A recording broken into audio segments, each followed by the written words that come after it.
अवधपुर नगरिया हो अवधपुर नगरिया, राम जी के संगवा रंगा गईला,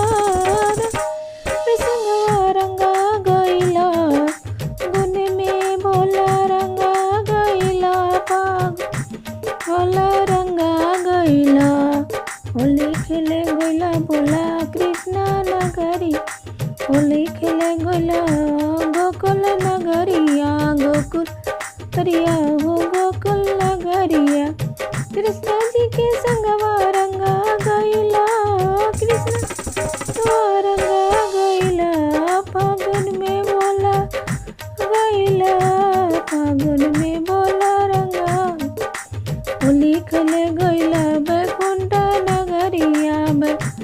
नगरिया बैकुंठ नगरिया, विष्णु जी के संगवा रंगा गईला,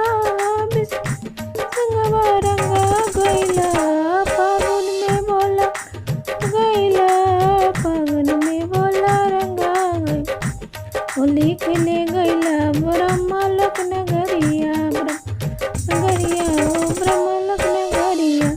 ब्रह्मा जी के संगवा रंगा गईला, ब्रह्मा रंगा गईला,